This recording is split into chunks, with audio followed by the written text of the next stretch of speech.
no nome de Jesus, que Deus possa lhe fortalecer, lhe dar muita sabedoria e muito discernimento, que a graça de Deus continue sobre a sua vida. O que nós vamos dizer para a nossa irmã Fátima? Seja bem-vinda em nome de Jesus. Aqui se faz amigos. Deus abençoe a sua vida, seja bem-vinda no nome de Jesus. Também tenho uma grata satisfação de receber a nossa querida irmã Juliana, uma amiga particular nossa, que também está aqui conosco, juntamente com o João Lucas. Eu também tenho a felicidade de recebê-la na casa de Deus aqui, como anfitrião, junto com os irmãos. Eu quero recebê-la em nome de Jesus. O que nós vamos dizer para a nossa irmã? Seja bem-vinda em nome de Jesus. Aqui se faz amigos. Amém? Vamos ao texto da palavra de Deus. Primeira carta de Paulo aos Tessalonicenses, capítulo de número 4, a partir do verso de número 13. Nós vamos falar acerca da ressurreição dos crentes e a vinda de Cristo. Amém? Nesse tempo de pandemia, eu acredito que é uma palavra muito proveitosa para a nossa meditação nessa noite. Primeira carta de Paulo aos Tessalonicenses, capítulo de número 4, a partir do verso 13, que diz assim: Todavia, irmãos, não queremos que sejais ignorantes em relação aos que faleceram, para que não vos entristeçais como os outros que não têm esperança.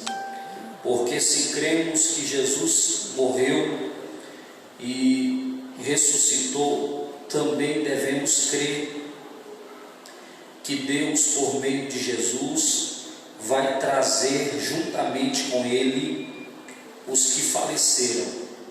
Afirmamos pela palavra do Senhor que nós, os que ficarmos vivos para a vinda do Senhor, de modo algum precederemos os que já faleceram. Porque ouvida a voz do arcanjo, ressoada a trombeta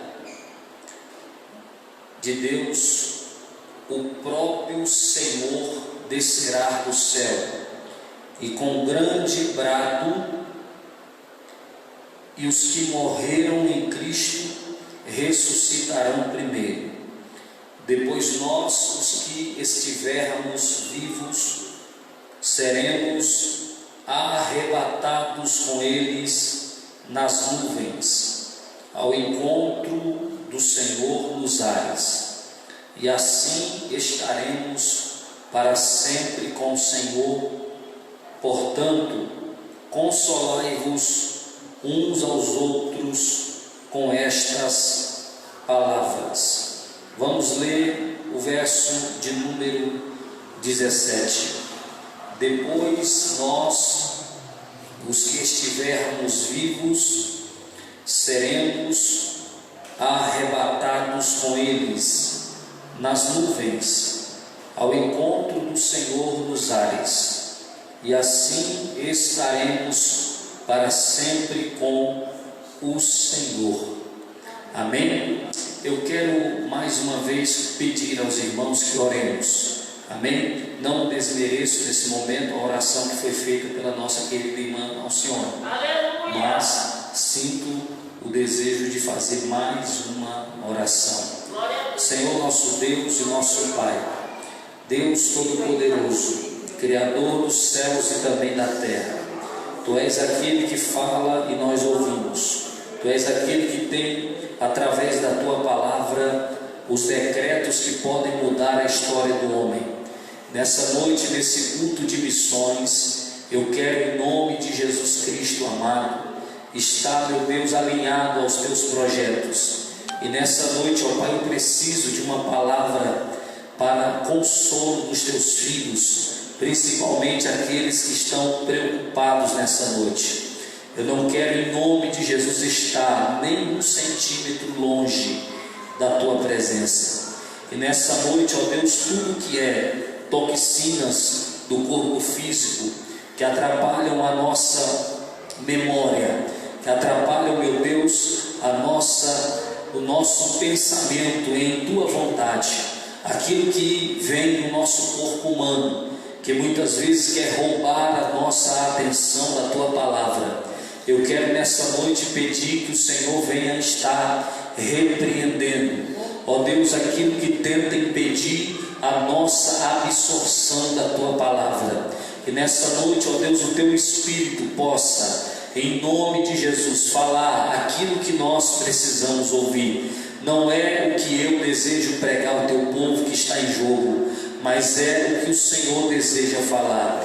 Eu não posso deixar a minha mente, os meus pensamentos, ó Deus, falar mais alto. Por isso, nessa noite eu peço total dependência do Senhor, e peço também que nesse momento tudo aquilo no mundo espiritual que tenta tirar o foco do Teu povo seja repreendido agora. Se porventura na mente da Tua igreja há preocupações adicionais, que muitas vezes vêm na hora do culto para atrapalhar a vida espiritual do Teu povo, que nesse momento seja repreendido. As palavras contrárias, as vontades humanas, os desejos da carne, todos sejam repreendidos agora, no nome de Jesus, ó Pai. Que nessa noite o Teu povo entenda aquilo que o Senhor vai falar, não aquilo que o pastor quer falar, mas aquilo que o pastor das ovelhas, o Senhor Jesus, quer falar. Então fala nessa noite, Pai, porque precisamos ouvir a Sua voz, e a Sua voz é verdadeira, em nome de Jesus, amém? Graças a Deus, louvado seja o nome do Senhor Jesus. Meus irmãos, queridos e amados servos de Deus, mais uma vez coube-me a responsabilidade de vos anunciar a palavra do Senhor. E nessa noite, diante de nós temos um texto bíblico que está localizado na primeira carta de Paulo aos Tessalonicenses. Louvado seja o nome do Senhor. A igreja de Tessalônica, ela foi fundada por Paulo, e o contexto em que ela estava inserida naquela época, quando analisamos o contexto bíblico, vamos perceber que era uma igreja localizada numa cidade completamente dominada pela idolatria. A Bíblia vai nos dizer que foi na segunda viagem missionária de Paulo, que Paulo colocou ali, pregando a palavra de Deus, estabeleceu uma igreja naquele lugar. A Bíblia diz que naquele lugar, naquele local, naquela região, Paulo pediu uma oportunidade em uma das sinagogas e começou a pregar a palavra de Deus. Um dos propósitos da carta de Paulo aos Tessalonicenses era afirmar a santificação naquele lugar. Haja visto que a cidade de Tessalônica era uma cidade muito idólatra. Então, sendo assim, sendo uma cidade idólatra, haveria uma batalha muito grande espiritual dentro do contexto da igreja da cidade de Tessalônica.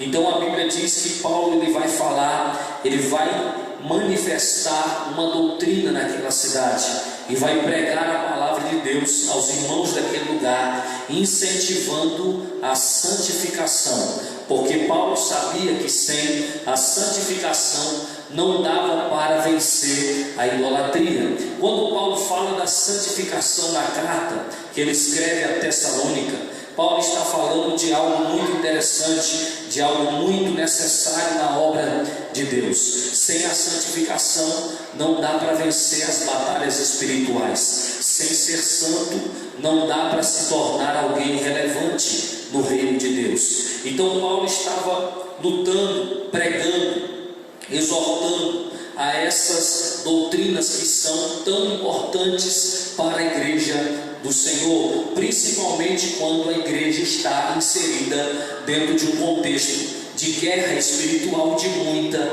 idolatria. A Bíblia diz que Paulo agora, diante desta manifestação, ele adentra no capítulo de número 4 da sua carta, aonde ele vai fazer uma exortação concisa acerca desse tema, e ele vai falar do amor fraternal e também do trabalho. Mas quando ele vai anunciar a palavra de Deus aos seus irmãos ali naquele lugar, e aí ele vai consolar aqueles que estão perdendo familiares, por causa da perseguição que havia também aos cristãos daquela cidade.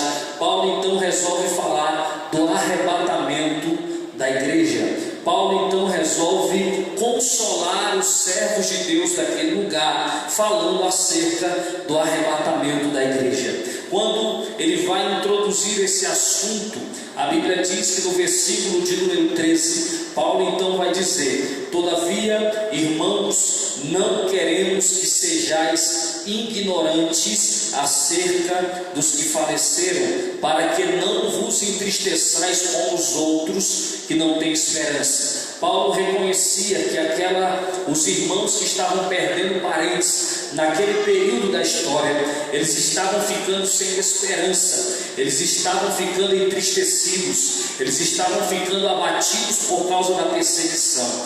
Então Paulo agora vai dizer para esses irmãos, vai dar uma mensagem de consolo para aqueles que ainda estavam perseverando naquela cidade, que mesmo em meio às perseguições, eles permaneciam firmes nos projetos e nas promessas de Deus. É interessante ressaltar dentro dessa temática, dentro desse texto, que Paulo ele vai consolar os irmãos que perseveram na cidade de Tessalônica. Veja bem, a cidade de Tessalônica era bombardeada pela idolatria. O pecado estava estabelecido. Só que para os crentes que tinham firmeza na palavra, para os crentes que permaneciam no caminho de Deus, a Bíblia vai dizer que Paulo tem uma palavra de Deus de consolo para eles. Paulo vai dizer que Jesus vai voltar para arrebatar a sua igreja. Irmãos, deixa eu falar algo para vocês nessa noite. Arrebatamento é consolo para crente preocupado que está sofrendo nesses dias. Para os cristãos que estão sofrendo e que pensam, ou até mesmo pensam que vão perder as suas vidas diante das situações que estão vivendo, Deus ele tem um consolo, e o consolo do arrebatamento é uma realidade da igreja. Para a igreja que acredita na palavra de Deus, haverá um momento em que Jesus ele vai vir dos céus buscar o seu povo, e aqueles que acreditam na sua palavra vão para a eternidade se encontrar com Deus. Deus ele tem um lugar reservado para aqueles que acreditam na sua palavra. Independente do que você está vivendo, independente das dores, das lutas, das provas, das provações, eu quero dizer a vocês nessa noite: o céu é o nosso lugar. Há um lugar para nós na eternidade. Jesus está voltando e ele não vai nos deixar padecer nesse mundo. Haja vista que somos forasteiros desta terra, mas somos filhos do Senhor e embaixadores de Cristo aqui. Louvado seja o nome do Senhor. Eu quero nesta noite dizer para os irmãos que Jesus está voltando e nós podemos sair desse mundo a qualquer momento. Em vez de ficar preocupado com o que está acontecendo do lado de fora, vamos se preocupar com a volta iminente de Jesus, porque a qualquer momento a trombeta vai soar e aqueles que estão vivos serão arrebatados para os céus para se encontrar com Jesus. Nessa noite eu venho vos pregar uma mensagem de consolo. Jesus está voltando e a igreja de Deus não vai ficar aqui na terra. Quem está ouvindo esta palavra nessa noite e acredita nessa verdade bíblica, responda dando glória a Deus, porque Ele merece. Louvado seja o nome do Senhor Jesus. O capítulo de número 4 do livro da carta de Paulo aos Tessalonicenses nos dá essa palavra de consolo. Paulo estava determinado a arrancar do meio da igreja de Tessalônica a ignorância em relação aos que faleceram. Por quê? Porque eles sabiam que diante daquela perseguição perseguição e, evidentemente, a morte de muitas pessoas no contexto daquela igreja, muitos irmãos estavam amedrontados quando, evidentemente, ouvimos notícias de pessoas que estão morrendo perto de nós. Automaticamente gera no nosso coração um sentimento de medo, e esse medo muitas vezes alimentado pelas situações, pelas dificuldades, pelas dores, por aquilo que estamos vivendo, ele potencializa na nossa vida uma paralisia espiritual, nos fazendo se tornar pessoas comuns, sendo que nós não somos comuns. Nós entendemos que, mesmo que a morte é uma realidade, nós não podemos paralisar, nós não podemos baixar a cabeça para esse sentimento humano, até porque a Bíblia, na primeira carta de Paulo aos Coríntios, no capítulo de número 15, louvado seja o nome do Senhor Jesus, a Bíblia diz que o nosso Jesus venceu a morte, no versículo de número 54, a Bíblia diz: porque mais quando o que parecer se revestir do que é imperecível, o que é mortal se revestir do que é imortal, então se cumprirá a palavra escrita: a morte foi engolida pela vitória. E a Bíblia diz assim: olha, onde está, ó morte, a tua vitória? Onde está, ó morte, o teu aguilhão? A Bíblia diz assim: olha, o aguilhão da morte é o pecado, e a força do pecado é a lei. Mas graças a Deus que nos dá a vitória por meio do nosso Senhor Jesus Cristo, porque Jesus venceu a morte e nós vamos vencer também. Eu quero dizer a você nesta noite que a igreja de Jesus Cristo, ela vai ser arrebatada, queira o diabo ou não, queira o mundo ou não, queira o incrédulo ou não, os perversos ou não, os mentirosos ou não, Deus vai arrebatar a igreja. A força da natureza não vai prender a igreja aqui. A força do centro da terra, quando puxa os seres humanos para pisar nesse solo e viver dentro desse contexto aqui, não vai prender os servos de Deus nesse mundo, porque Jesus foi preparar lugar. A Bíblia diz lá no Evangelho de João, no capítulo de número 14: filhinhos, vocês não podem ter medo, porque Ele foi preparar lugar, Ele foi preparar um lugar para nós. Não tenha medo, Jesus está voltando. Eu quero dizer para você aqui nessa noite: Jesus Cristo está voltando. Esta é a palavra de ânimo para esta igreja. Talvez as notícias da Rede Globo estão perturbando a tua mente, talvez as notícias da CNN estão perturbando a tua mente, mas eu quero te dar uma boa notícia: Jesus está voltando para buscar a sua. Jesus está voltando para buscar a sua igreja. Louvado seja o nome do Senhor Jesus. Quando nós chegamos no capítulo de número 4, ainda no versículo de número 16, louvado seja o nome do Senhor, a Bíblia diz: porque ouvindo a voz do arcanjo, ressoada a trombeta de Deus, o próprio Senhor descerá dos céus com grande brado, e os que morreram em Cristo ressuscitarão primeiro. A Bíblia diz que depois nós, os que estivermos vivos, seremos arrebatados. Quando nós olhamos na Bíblia o termo arrebatados, nós estamos falando de um termo chamado harpazo no grego. Esse harpazo se chama, representa, simboliza arrancar com violência.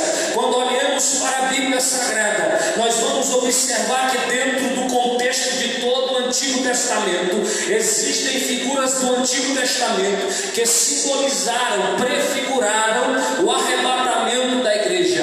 Quando nós abrimos a nossa Bíblia, lá no livro de Gênesis, no capítulo de número 5, A partir do versículo de número 21 ao 24, a Bíblia diz que Enoque andou com Deus e Deus o tomou para si. Veja bem, a Bíblia diz que Enoque andou com Deus e Deus o tomou para si.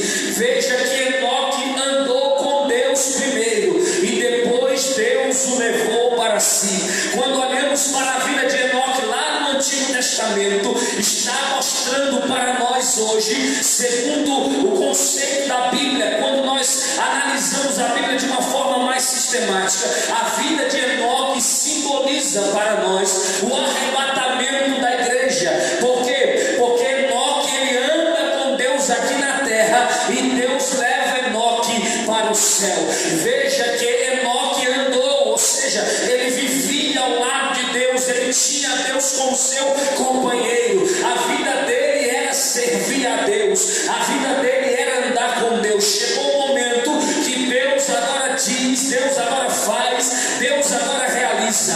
Então Deus tira Enoque da terra, Deus arranca Enoque da terra. Por quê? Porque os que vão ser arrebatados são aqueles que andam com Deus. Não vai ser qualquer tipo de crente que vai ser arrebatado, não vai ser qualquer crente meia boca que vai ser arrebatado, não vai ser um crente que anda meia semana com Deus e meia semana com o mundo que vai ser arrebatado, não vai ser um crente que vive falando mal da vida do outro que vai ser arrebatado, não vai ser um crente comum que vai ser arrebatado. Enoque andou com Deus e Deus o tomou para si. Deus vai arrebatar aqueles que andam com Ele para si. Louvado seja o nome do Senhor.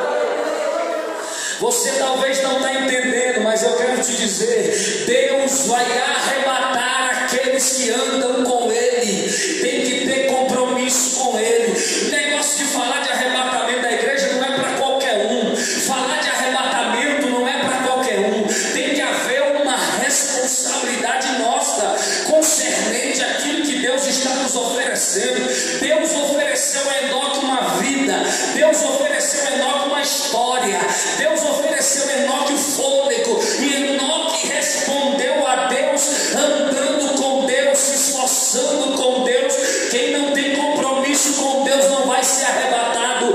Quem não tem compromisso com a palavra de Deus não vai ser arrebatado. Mas também a Bíblia não só nos mostra o contexto de Enoque, mas também nos mostra no livro de Gênesis, no capítulo 7, o contexto de Noé. Louvado seja o nome do Senhor. Noé também fez o que Deus manda, e Noé foi arrebatado. Quando você abre a sua Bíblia no capítulo de número 7 do livro de Gênesis, a Bíblia diz que Noé fez o que Deus mandou. Deus falou para Noé: Noé, constrói uma arca.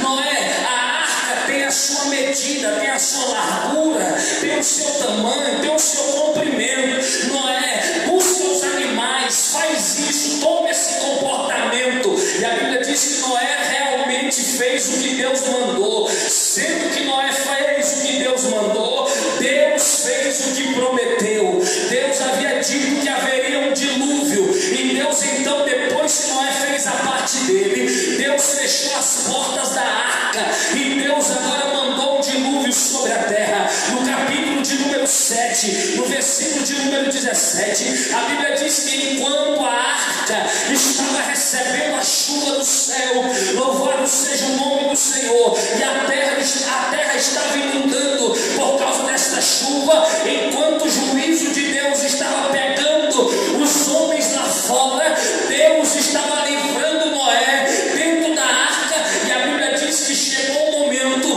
que a arca foi arrebatada, arrancada do solo, e começou a flutuar nas águas do dilúvio, e começou a subir, porque vai ser assim no arrebatamento. Enquanto a igreja está subindo, o mundo está sofrendo o juízo de Deus da terra. Deus vai arrebatar a sua igreja. Quem está ouvindo esta palavra nessa noite, eu sei que talvez não é uma palavra fácil de ouvir, mas é a palavra de Deus.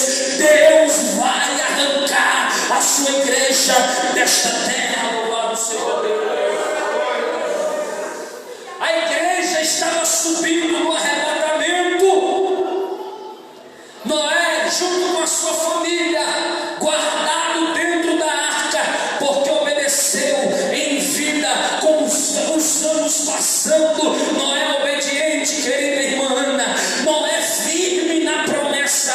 Noé crente naquilo que Deus falou. Chegou uma hora que foi inevitável. Ouça o que eu estou te falando nessa noite. Foi inevitável a vontade de Deus se cumprir na terra. Chegou o momento que Deus abriu as comportas do céu e começou a descer uma chuva para aqueles incrédulos que estavam ali. Enquanto eles zombavam de Noé, Noé trabalhava, Noé gritava, dizia: venham para a arca, vamos buscar a Deus, vai vir uma chuva. Noé, o primeiro pregoeiro da justiça, foi vilipendiado, foi humilhado, foi caçoado, jogaram ele de lado, porque não aceitavam a palavra que ele pregava. Mas chegou o momento que Deus resolveu punir a humanidade, e Deus agora livrou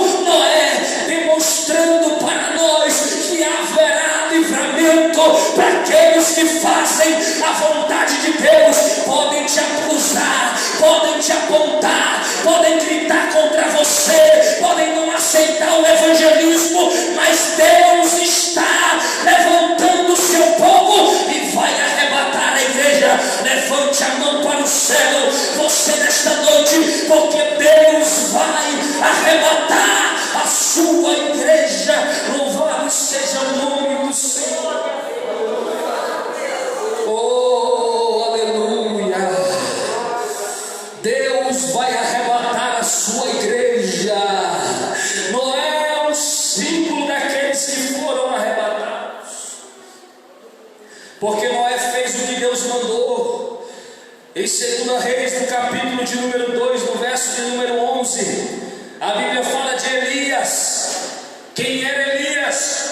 Grande homem de Deus, exemplo clássico de quem vai ser arrebatado. Porque talvez a maior dúvida dos dias de hoje é: quem será arrebatado? Elias foi arrebatado. E uma das características de Elias, ainda aqui nesses tempos, ainda como homem de carne e osso, sendo pecador como eu e você, Elias, ele não se subjugou às vontades da sua carne, mas ele seguiu em frente até o momento que Deus resolveu tirá-lo da terra.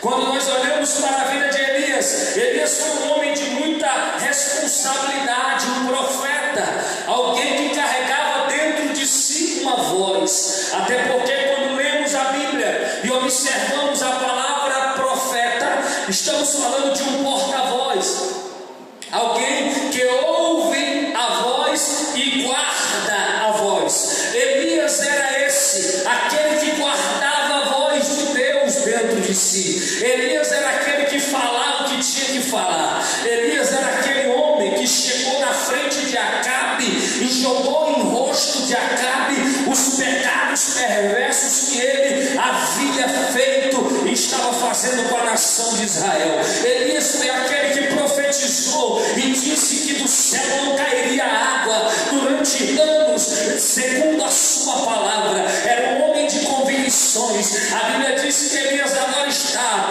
em um lugar chamado Gilgal. Repare comigo, olhe para mim e preste atenção. Elias estava num lugar chamado Gilgal. Agora Elias sai de Gilgal. A Bíblia diz que ele vai para Betel, e do lado dele tinha um homem chamado Eliseu. A Bíblia diz que esse Eliseu desce com ele para Betel. Elias agora não está bem em Betel, ele quer ir para mais algum lugar. Ele vai para o Jericó, ele vai para Jordão. Louvado seja o nome do Senhor. E quando ele chega no Jordão, ele não se contenta. Ele agora vai de Jericó, ele agora vai para o Rio Jordão. A Bíblia diz que quando ele chega no Rio Jordão, ele vai atravessar o Rio Jordão significa, o nome é aquele que desce. E ele agora vai atravessar aquele que desce. E quando ele está atravessando o Jordão, a Bíblia diz que vem do Senhor, e vem um redemoinho que pega Elias e o arrebata para o céu. O mais interessante, que o arrebatamento de Elias aconteceu, louvado seja o nome do Senhor, mas o arrebatamento de Eliseu não aconteceu. Nós sabemos que há algumas mensagens dentro dessa temática que é muito mais além do que eu posso e tenho tempo para lhes afirmar nessa noite.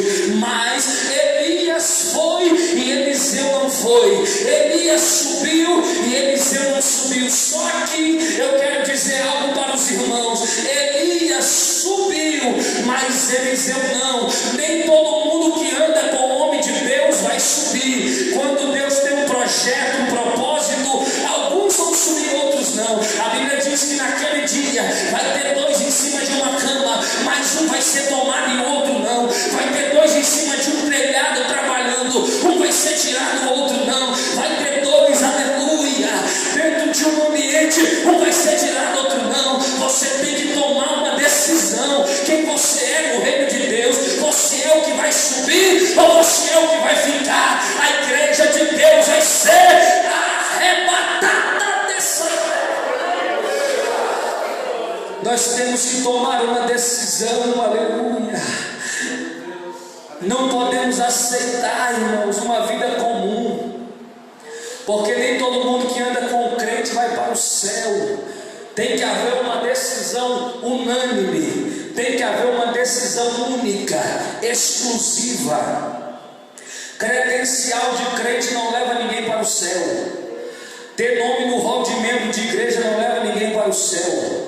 Ser pastor, pregador não leva ninguém para o céu. Tem que haver compromisso na intimidade. Deixa eu te falar uma coisa, sendo profeta de Deus para a tua vida nessa noite. Deus, Ele tem visto a tua vida e a minha vida. Mas deixa eu te falar uma coisa: como está a nossa vida diante de Deus?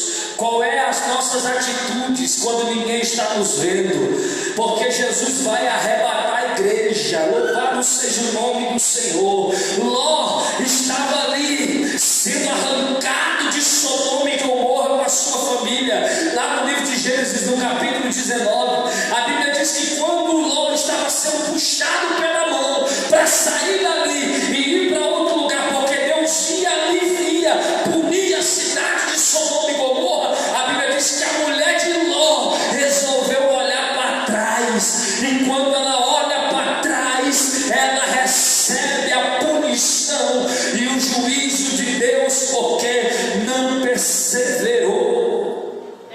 Nós não podemos viver uma vida comum na presença de Deus. Esta mensagem nessa noite é um alerta, é um consolo para os que têm parentes que estão sofrendo. Você que tem um parente que foi para o Senhor Jesus e ele era crente, o consolo está no livro de Tessalonicenses, porque naquele dia os que morreram em Cristo ressuscitarão primeiro. Então saiba de uma coisa: se tem alguém da tua família que morreu, mas ele era crente, era fiel, era crente em Deus, ele vai ressuscitar primeiro do que você. Mas tem outra coisa também: nós, os que estamos vivos, não vamos ficar aqui, nós vamos para o céu. Eu não posso deixar esta igreja sem esta autoridade e sem mesmo esta palavra de exortação para a sua vida. Nós não podemos viver nesse mundo como se estivéssemos brincando, porque a qualquer momento a trombeta vai tocar, queira você ou não. Talvez você não está preocupado nesses dias, mas volte a preocupar-se com isso, porque Jesus está vindo aí e Ele vai levar a sua igreja para o céu. Oh, aleluia! Meu Deus, nós não podemos viver nesse mundo, não podemos ficar nesse mundo como se não tivéssemos compromisso com Deus. Reveja seus conceitos. Você que na igreja é uma coisa e fora da igreja é outra. Você que se acostumou em ser chamado de crente, mas não é crente porque não acredita em Deus de verdade e não pratica o que a Bíblia manda. Você que vive uma vida como se nada tivesse acontecendo. Você pensa que o coronavírus é algo comum para esse mundo? Não, é uma permissão E Deus está permitindo, enquanto esta pandemia está se alastrando, está manifestando dentro de lares umas coisas que não acontecia antes. Algumas pessoas estão mostrando a verdadeira face. Até tem pessoas dentro do contexto dessa pandemia que não tem mais compromisso com a palavra de Deus, só tinha compromisso quando a igreja estava aberta. Fechou a igreja, fechou o compromisso. Ei, meu irmão e minha irmã, eu quero vos pregar a verdade nesta noite. Eu não vou passar do horário, mas eu vou dizer algo de Deus para a tua vida.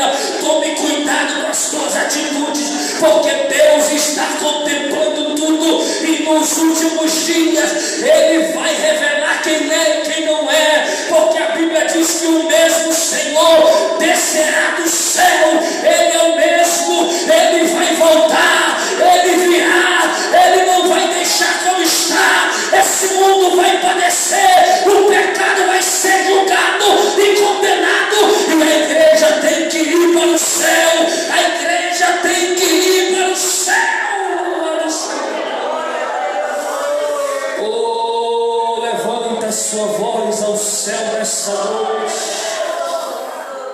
Lá no capítulo 8 de Atos dos Apóstolos, Filipe estava pregando a palavra de Deus e de repente Deus o arrebatou. Porque a igreja que vai ser arrebatada é uma igreja que prega. A igreja que vai ser arrebatada é uma igreja que prega. Filipe foi pregar para um homem, um eunuco, um homem só. Filipe corre, o homem na carruagem correndo, o cavalo trotando, o homem lendo, e Filipe sai de uma cidade e Deus leva ele para um lugar, e Filipe começa a pregar o evangelho, e ele está pregando para aquele homem, está explicando para aquele homem. De repente Deus o arrebata dali e leva para outro lugar. O símbolo da Bíblia que mostra o arrebatamento dos seus filhos. Louvado seja o nome do Senhor. Lá no livro de Ezequiel, no capítulo de número 8, a Bíblia diz que Ezequiel estava fazendo um culto dentro de casa, e de repente, enquanto Ezequiel cultuava Deus dentro de casa na Babilônia, a Bíblia diz que Deus o arrebata pelos cabelos e leva até Jerusalém. Oh, glória a Deus! Ele estava cultuando em casa e Deus o arrebatou. A igreja que vai ser arrebatada é uma igreja que cultua dentro de casa, cultua dentro de casa. Ei, quem manda na tua casa não é o diabo. Bota a tua casa, a tua família, cultua dentro da tua casa. Abre uma congregação com os teus filhos e deixa Deus operar. Deus está vendo tudo. Eita glória, eu estou cheio da presença de Deus agora. Eu sei que Deus está falando com alguém aqui. Eita glória, vamos cultuar dentro de casa. Vamos parar de assistir porcaria. Vamos cultuar dentro de casa. Arrebatamento vai acontecer. Jesus está voltando. Se coloque de pé nessa noite. Jesus está voltando. Jesus está voltando. Essa é uma mensagem que a Assembleia de Deus não pode deixar de pregar. Essa é uma mensagem, irmãos. Essa é uma mensagem que não pode sair dos púlpitos da Assembleia de Deus. Jesus Cristo está voltando. E o arrebatamento vai acontecer a qualquer momento. Se nós não formos arrebatados, nós vamos morrer. Mas se a gente morrer em Cristo, nós vamos ressuscitar. Oh, oh, glória a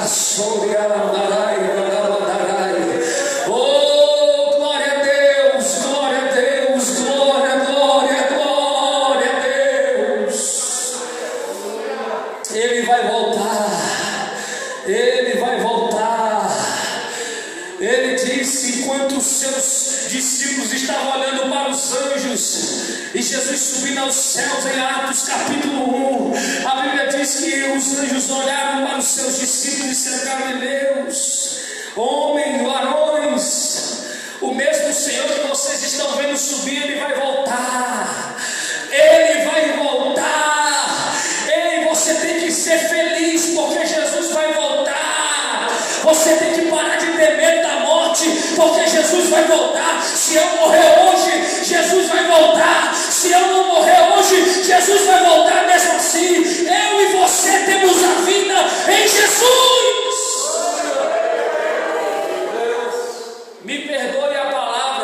existe uma cambada de crente frouxo nos dias de hoje, que estão morrendo de medo. Tem medo de vir para a igreja, mas não tem medo de entrar no supermercado. Tem medo de buscar a Deus na oração, mas não tem medo de se colocar de joelhos diante do altar. Tem medo de fazer a obra de Deus, mas não tem medo de pecar. Não tem medo de ver pornografia. Não tem medo de beber cachaça. Não tem medo de se prostituir. Não tem medo. E aí fica vivendo uma vida dupla dentro da casa de Deus. Você está pensando que Deus não está vendo? Você está pensando que Deus é bonito? Você está pensando que Deus é brinquedo? Deus está contemplando tudo, e na hora que Ele voltar, vai ter muita gente que vai para o inferno, porque não vai ser arrebatado para o céu. Juízo de Deus não é brincadeira não, meus irmãos. Eu ainda falei com todo respeito, juízo de Deus não é brincadeira. Pessoas que estão na igreja pensando que Deus não está vendo as patifarias que faz, vão ser pior. A condenação vai ser pior do que para quem está lá no mundo. Porque nesses dias é isso que Deus está mostrando. Quem é limpo, limpe-se mais. Quem é sujo, suje-se mais ainda. Agora Jesus vai voltar. Eu sei que não era essa a mensagem que você queria, nem eu queria pregar, porque pastor não gosta de pregar mensagem dura não, irmão. Pastor não gosta. Pastor gosta de pregar mensagem boa, que os irmãos ficam felizes no final do culto. Dê a paz do Senhor, pastor sorrindo. Talvez hoje nem a paz do Senhor os irmãos vão me dar, mas deixa eu te falar uma coisa: é melhor ter a paz com Deus e falar a verdade, do que ter o sorriso dos irmãos e não falar a verdade para a igreja do Senhor Jesus. Essa foi a noite que Deus nos reuniu para falar que Ele está voltando. E se nós não cuidar da nossa vida espiritual, se nós, ou particularmente, a gente vai perder a vida aqui nessa terra e perder a salvação. Porque perder a vida nessa terra e ter a salvação é lucro. Paulo disse: viver com Cristo é lucro. Morrer sem Cristo não é nada. Ter Jesus, morrer com Jesus é a melhor coisa que tem nessa vida. É um passaporte para o céu. Você está entendendo o que eu estou pregando aqui nessa noite? Em nome de Jesus, guarde o teu coração. Não se prostitua, não viva uma vida comum nesse mundo. Não tenha uma vida dupla. Não seja crente duas caras, que na frente dos homens, dos irmãos é uma coisa, por trás é outra. Não seja uma pessoa sem compromisso. Em nome de, eu te falo em nome de Jesus. Eu não quero afrontar os irmãos em Cristo aqui. Eu estou falando a verdade. Em nome de Jesus, seja fiel. Como diz o Francisco Neto: pau que bate em Chico, bate em Francisco. Então aqui essa mensagem não é só para os irmãos que estão ouvindo, não, é para mim também. Vamos ser fiéis. Amém? Vamos orar. Senhor nosso Deus e nosso Pai, no nome de Jesus, ó Deus, a Tua palavra foi pregada. Eu quero em nome de Jesus que essa noite o Teu povo, antes de dormir, faça aquela oração. Não aquela oração meia boca, em nome de Jesus, amém. Não, mas uma oração firme. Eu quero em nome de Jesus, ó Deus, pedir que o Senhor cuide da Tua noiva nesse lugar. Nós temos consciência que a qualquer momento a trombeta vai tocar. Oh, aleluia. E o consolo que temos em saber que pessoas estão morrendo é que para essas pessoas que têm Jesus, vai haver uma renovação, vai haver uma restituição. No mais, ó Deus, eu quero estar firme, meu Pai, nas Tuas promessas.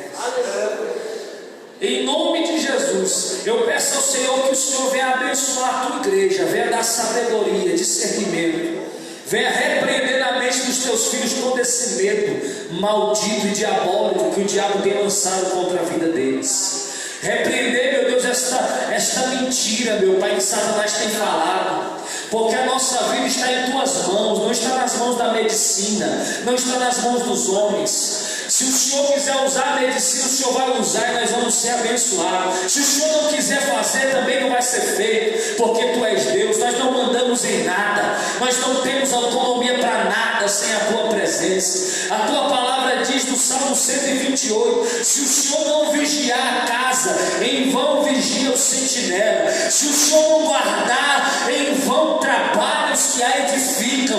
Então nessa noite, ó Pai, eu peço pela tua noiva. Esta é uma noite de restauração na alma, na fé, no coração e na mente, porque tu és o Deus que faz todas as coisas. Tem nas suas mãos. Que a graça do nosso Senhor e Salvador Jesus Cristo, o doce amor de Deus o Pai, as doces consolações do Espírito Santo de Deus, seja com o povo de Deus, não só hoje, mas para todo sempre. E todos digam amém. Quarta-feira temos culto de ensino, sexta-feira culto. Dê a resposta para o irmão João, tá, meus irmãos? Sobre a escola dominical. Deus abençoe a todos. Muito obrigado, irmã Fátima.